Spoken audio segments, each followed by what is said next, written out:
Hello दोस्तों, मैं प्रियंका स्वागत करती हूँ आप सभी का अपने एक और नए वीडियो में। तो आज हम आप लोगों को बताने वाले हैं कि अपनी लाइफ को बेहतर कैसे बनाएं। देखो, ये जो शरीर है ये भी भगवान की देन है। तो अगर हम इसको स्वस्थ नहीं रखेंगे, अपने आप को एकदम व्यवस्थित नहीं रखेंगे, तो हम अन्य फैमिली वालों को कैसे खुश कर सकते हैं। जब हमारा शरीर ही नहीं खुश है, सुखी है, तो हम कैसे दूसरों को सुखी कर सकते हैं। तो इस टॉपिक पे आज हम बात करने वाले हैं कि बहुत सारी बहनें हैं जो घर में रहती हैं और बहुत ही ज़्यादा परेशान रहती हैं। देखो, अकेले रहें या मतलब सिंगल फैमिली में रहें या जॉइंट फैमिली में रहें, ये मायने नहीं रखता है। हमें खुश रहना ये मायने रखता है कि हम किस तरह से अपने आप को खुश रखते हैं। तो बहुत सारी बहनें हमारी हैं जो घुट घुट के जी रही हैं, मन ही मन बहुत परेशान रहती हैं। तो उन्हीं के लिए मैं ये वीडियो बनाई हूँ कि आप कैसे अपने आप को खुश कर सकती हैं। तो उसी के कुछ हम टिप्स आपको बताएंगे, जो अपने जीवन में फॉलो करेंगी तो आप भी खुश रह सकती हैं। तो पहला तो है कि जैसे हम जॉइंट फैमिली में रहते हैं तो बहुत सारे लोग ऐसे होते हैं जिनको हम खुश नहीं कर सकते हैं। कितना भी कोशिश कर ले लेकिन खुश नहीं कर सकते हैं। कभी कभी ऐसा होता है, हम सिंगल फैमिली में रहते हैं तो हस्बैंड वाइफ में ऐसा बना रहता है। तो छोटी छोटी चीज़ें जो होती हैं उनको इग्नोर करना चाहिए हमें। हमेशा एक चीज़ ध्यान रखना चाहिए। जैसे सोचो कि ये शब्द हम बोल रहे हैं, जब अगला हमसे बोले हमको नहीं पसंद है, तो हम दूसरों से कैसे ऐसे बोल सकते हैं। कुछ शब्द हैं हस्बैंड वाइफ के बीच के हों या फैमिली के बीच के हों, हमें सोच समझ के बोलना चाहिए। ऐसा सोच लेना चाहिए कि हाँ, अगला अगर हमें ऐसे बोले तो क्या हमको अच्छा लगेगा। उसी तरह हम दूसरों के सामने भी पेश आएँ। कभी कभी हमारी गलती से भी लोग हमसे नाराज़ हो जाते हैं, और कभी कभी तो कुछ लोग ऐसे होते हैं जो फैमिली में हर वक्त नाराज़ ही रहते हैं। आप उनको कभी नहीं खुश कर सकते हैं। ऐसा होता है कि जो लोग आपको अपना समझते हैं, अगर कभी आपने गलती भी कर दी तो वो आपकी गलती को इग्नोर कर देंगे और फिर आपको अपना लेंगे। लेकिन कुछ लोग होते हैं, आप 100 बार अच्छाई करें लेकिन एक अगर बुराई हो गई तो बुराई ज़्यादा याद रखेंगे, अच्छाई नहीं याद रखेंगे। तो आप उनको खुश करने की कोशिश ना करें। उनको इस तरह समझें जैसे कि आपके आस पड़ोस के लोग रहते हैं, मिले हाय हेलो हो गया, उसके बाद काम खत्म। तो ऐसे ही उन लोगों के साथ पेश आइए, आप हमेशा खुश रहेंगे। उनकी बातों पर ध्यान न दें। आप अपने कर्म से, अपने फ़र्ज़ से अदा रहें और वो जो करते हैं उनको करने दीजिए।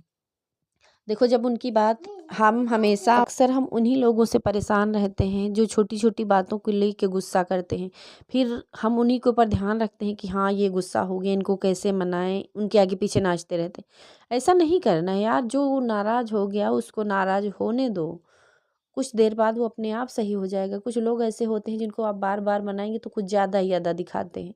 तो आप उनके ऊपर ध्यान ना दो, वो कभी ना कभी अपने आप खुश हो जाएंगे और अपना दूसरा काम करते रहो। ये छोटी छोटी चीज़ें आपके भी माइंड में बैठ जाएंगी तो आपको वो हर वक्त टेंशन बनी रहेगी कि हाँ, ये इंसान नाराज़ हुई। यही सब परिवार में होता है। जब छोटा परिवार या बड़ा परिवार मायने नहीं रखता है, उसमें जो रहने वाले लोग होते हैं तो उनमें कुछ लोग अच्छे होते हैं, कुछ लोग बुरे होते हैं। हर एक फैमिली की बात है। ऐसा नहीं कि हमारे अंदर सब अच्छा ही है। कभी कभी वही चीज़ कुछ इंसानों को अच्छी लगती है, कभी कभी वही चीज़ कुछ इंसानों को नहीं अच्छी लगती है। तो हम हर एक के लिए अच्छे नहीं हो सकते हैं। इसलिए हमें सबसे पहला ध्यान अपने ऊपर देना है कि हम किस चीज़ से खुश रहते हैं। अपने आप को खुश करने की सोचो, दूसरों की चिंता मत करो। वो फैमिली है, वो परिवार वाले हैं, वो इतना हर एक बात के लिए आपको मतलब हर एक बात से आपके खुश नहीं रहेंगे। किसी न किसी चीज़ के लिए कोई ना कोई घर में नाराज़ रहता है। तो आप इतना ज़्यादा उन पर ध्यान ना देकर उतना समय आप उतना ध्यान अपने ऊपर दे लो। तो इससे क्या होगा कि आप भी स्वस्थ रहेंगे, तो उन लोगों का भी केयर कर पाएँगे। और जब आप भी नहीं स्वस्थ रहेंगे, अपनी मतलब खुशी के लिए कुछ नहीं कर पाएँगे, तो आप दूसरों को खुश कैसे कर सकते हैं? तो इन सब चीज़ों को, फैमिली में रहें या अलग रहें, मतलब सिंगल फैमिली में रहें या जॉइंट फैमिली में रहें, ये मायने नहीं रखता है। आप अपने आप को खुश रखो, बस सभी अपने आप खुश हो जाएँगे। कुछ लोग होते हैं जो इंसान को खुश नहीं देख सकते हैं, तो आप उनको दिखाने की कोशिश भी ना करो। वो देखें या ना देखें ये मायने नहीं रखता। कोई बात नहीं, आपको नहीं अच्छा लगता, आप अपना काम करिए, हम अपना काम करते रहते हैं। आप वो काम करते रहिए जिससे जो है आपका जो फ़र्ज़ है। आप उन चीज़ों पर ध्यान ना दें कि हाँ, स्पेशल हम इसके लिए ऐसा करेंगे तो ये खुश हो जाएगा। वो कभी नहीं खुश होने वाला है। खुश होने वाला होगा अगर वो आपको अपना समझता होगा तो आपकी गलती पर भी आपसे खुश रहेगा। लेकिन जो खुश रहने वाला नहीं है वो आपकी अच्छाई पर भी खुश नहीं होगा। ये बात आपको हमेशा ध्यान रखना है। अगर अपने आप को खुश रखना है तो आप अपने लिए सोचो। दूसरों के बारे में मत सोचो कि कौन क्या कह रहा है, कौन क्या कहने वाला है, क्या कहेगा। कोई कुछ भी कहे, आप अपने फ़र्ज़ से अदा रहो और अपने आप को खुश करने की कोशिश करो। कभी-कभी ऐसा होता है कि घर में छोटे बच्चे होते हैं, छोटे बच्चों को लेकर के बड़े लोग या अन्य सदस्य कुछ भी बात उठा के नाराज़ हो जाते हैं। फैमिली की बात मैं कर रही हूँ, जैसे आप जॉइंट फैमिली में रहते हैं तो उसमें बहुत सारे लोग ऐसे होते हैं जो बच्चों को लेकर ही बात, जिसको कहते हैं बात का बतंगड़ बनाना। वो चाहते हैं, आपसे नाराज़ रहते हैं लेकिन गुस्सा आपके बच्चों पर दिखाते हैं। फिर आप भी गुस्सा होके उनसे मतलब लड़ाई करेंगी, तो ऐसा नहीं करना है। देखो बच्चे हैं, वो सबके प्रिय होते हैं, वो अपना घर है, अपने बच्चे हैं घर के परिवार के, तो उन पर ध्यान नहीं देना। कभी अगर किसी ने कुछ कह दिया तो आप अपने बच्चे को समझा लें, दूसरे को कुछ ना कहें। इससे भी घर में मतलब थोड़ा बहुत मनमुटाव बन जाता है। तो जॉइंट फैमिली में है, सबके बच्चे बच्चे कोई बच्चों को किसी से दुश्मनी नहीं होती है, आप उनके ऊपर ध्यान ना दें। बच्चों को समझा कर रखें, क्योंकि आप बच्चा भी अगर आपका समझ जाएगा कि हाँ हमारी मम्मा हमारे लिए इन लोगों से ऐसे बोल देती तो और शैतान हो जाएगा। तो इस पे आपको ध्यान नहीं देना है। बच्चा है, किसी ने डांट दिया तो आप उसको समझा के और अच्छे से रखने की कोशिश करो। आप दूसरे से इतना ज़्यादा बात मत बढ़ाओ कि हाँ आपसे वो नाराज़ हो जाए। तीसरी बात है कि आप कुछ काम के लिए ना बोलना भी सीखो। देखो जब हम हर इंसान के लिए हर वक्त अवेलेबल रहते हैं तो भी वो हमारी कदर नहीं करता है। आपके घर में कोई प्रोग्राम है, कोई फंक्शन है, आपने पूरे काम की जिम्मेदारी ले ली और आप नहीं कर पा रही हैं, थक गया है आपका शरीर, तो आप उसके लिए आप ना बोल सकते हैं कि हाँ मुझसे ये नहीं हो सकेगा, या फैमिली वालों की मुझे ज़रूरत है। आप उन लोगों से भी हेल्प ले लो। अगर वो लोग हेल्प करने को नहीं तैयार हैं तो आप बाहर से कारीगर बुलवा लो, या बाहर से मतलब बोल दो कि हमसे ये नहीं हो पाएगा, आप कहीं से इंतज़ाम कर लो, इतना ज़्यादा काम हमसे नहीं हो सकता। देखो जब अपना शरीर स्वस्थ रहेगा तब भी हम कुछ कर सकते हैं। एक दिन हम इतना थक जाएँ कि 8 दिन आराम करें तो इससे कोई फ़ायदा नहीं है। तो इससे अच्छा कि आप बोल दो कि हाँ हमसे इतना ज़्यादा नहीं हो पाएगा। कभी-कभी ऐसा होता है जब ज़्यादा काम हम कर लेते फिर कोई कुछ गलत बोलता है तब भी बहुत ज़्यादा गुस्सा आता है कि हमने तो इतना ज़्यादा काम किया, फिर भी बैठे-बैठे लोग इतना ज़्यादा बोल रहे हैं। तो आपको इतना काम ही नहीं करना है कि अगला बोल पाए।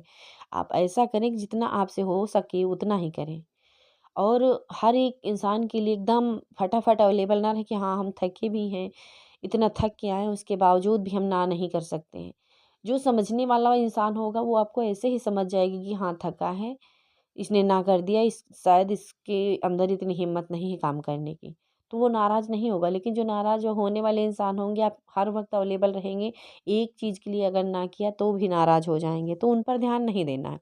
ध्यान आपको अपने ऊपर देना है कि जब हम खुश रहेंगे तभी, ये सोच के चलो कि हाँ जब हम खुश रहेंगे तभी हम लोगों को खुश कर सकते हैं। अगर हम खुश नहीं हैं तो किसी को हम खुश नहीं कर सकते। देखो ये गाँव की बात नहीं है, ना शहर की बात है, ना सिंगल फैमिली की बात है, ना जॉइंट फैमिली की बात है, ये व्यक्ति विशेष की बात है। हर एक इंसान के अंदर, हर एक फैमिली के अंदर ऐसा होता है।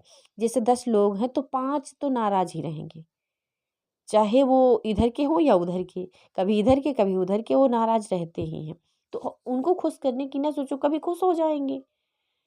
देखो कभी किसी बात को लेके उनके माइंड में भी टेंशन बनी होती है तो आपका काम शायद उनको ना अच्छा लगे, तो इन चीज़ों पे आपको ध्यान नहीं देना है कि हाँ वो नाराज़ हो गया तो हम उसको मना ही लें, ऐसा नहीं। जब उसका गुस्सा ख़त्म हो जाएगा तो वो खुद मान जाएगा। ना भी माने तब भी उस पे ध्यान नहीं देना, नहीं माना तो कोई बात नहीं, हम अपना काम कर रहे हैं, उसको नहीं पसंद आ रहा है तो कोई बात नहीं।